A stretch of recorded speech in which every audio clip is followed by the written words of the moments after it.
free throws do you put up during your practice? Well, I practice now. I actually don't shoot as many as I used to. Now finish workouts, I gotta make 10 in a row. Okay. And when I get those 10, I can tell if I got the rhythm go good. I don't gotta shoot a whole lot of them. Where'd you get that idea from? From hours and hours and hours of practice. Because you put hours in. Got it. That makes sense. I asked that question because when I think about all the things that I've been able to obtain or people view as being success, I think of people who helped me up, people I've learned from in that space. So it just made me think like, all right, was it somebody who, you know, you've learned from in that space and say, all right, this is what we do. Right, yeah. I think it's from, obviously people teaching me how to shoot, people teaching me how to play,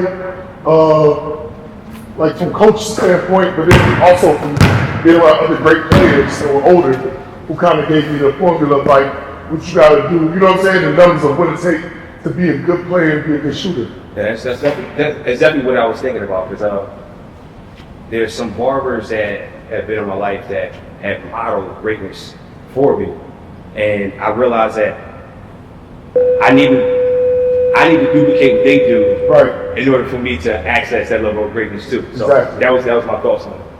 So 10 free throws to end the practice. That's just right. I like 10 in a row, and switch it. So right. No, you're plans. Like you've had a long career, successful career, decorated career. Is anybody that you would say that you think of as a mentor that you can take them away from your life, you wouldn't have obtained or succeeded the things you succeeded? 1,000%. It's actually, it's somebody from different stages and levels of my life too. You know what I'm saying? Like I think I could pick somebody from every stage of my life and say if that didn't happen, if I ain't had that person, if they didn't teach me what they taught me, if they didn't give me their knowledge, if they didn't, if they weren't there, just being there, I wouldn't be where I'm at right now for sure. And even start from the highest, Dan Marley, who was actually a player, the coach of mine. If I didn't have Dan, when I had Dan, I wouldn't be where I'm at right now. No way, no how. I had a chance, yeah. I don't think I would have been as successful because I wouldn't have focused on the things that he made me focus on, and I wouldn't have had the insight that he gave me to be able to do my job and what I do well. It's all, most of that is based on him. Wow, okay. I wouldn't have thought it, because when I think of Dan Marley, I think of Thunder Dan, like I remember the highlights of him just, but when I think about you, I've seen you in clutch moments pull through with big shots, right, especially in the championship run. Right. I've seen that. So to now know where you've been inspired and where you got it from, it makes sense. Right. But I've also seen you do something else that I have a high respect for. I have a high respect for you're not always wanting the ball to know that you have an impact on the game without the ball in the hand. You're one of the few people that I know that actually set a screen, actually go through the screen completely, not expecting to get the ball back. Right. And that, if I were to say that there's levels of greatness to even the commitment to that one, I don't know where that came from, but I know that's something to do. Right. 100%. And that's another level of it, right? Like people would play, and guys that really know how to play, the better screen set, the more likely chances you're going to actually get the ball, because now they got to help. I've seen a video that say that 95% of basketball is played without the ball. That's something that I've seen somebody say. What would you say is one of the nuggets of wisdom that a mentor has given you that's been most valuable? There's so many, man.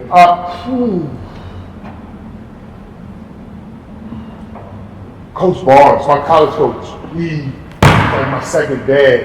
And I would never, it took years for me to really understand all the gems he dropped and all the jewels he gave me throughout playing and then even becoming a pro, and more than anything being a man.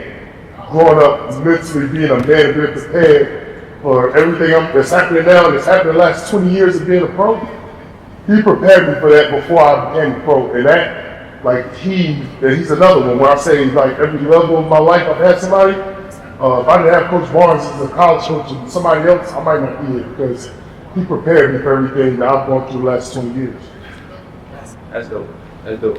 When last time you called me? I talked to him after the season last year. So I thought, yeah, after the first year last year. But I've been being intentional about reaching out to people who impacted my life to make sure I keep connections. Because sometimes the business of life doesn't allow me to always have the amount of time that I want to spend with the people who had the biggest impact. So I'm becoming more intentional about that. So that's my 100%. Yeah, no, I love that because you got to. Like, if I ain't talked to him, it would just hit me out of nowhere. And I know I got to coach. I got to coach. I got to call, check on him, see how he's doing, tell me about his new squad. One last thing, this one's going to throw you off. If you had to put it in one sentence, what would be the advice you would give the 13-year-old version of yourself? Oh, I just that seriously. Ooh, in a sense, though. Okay,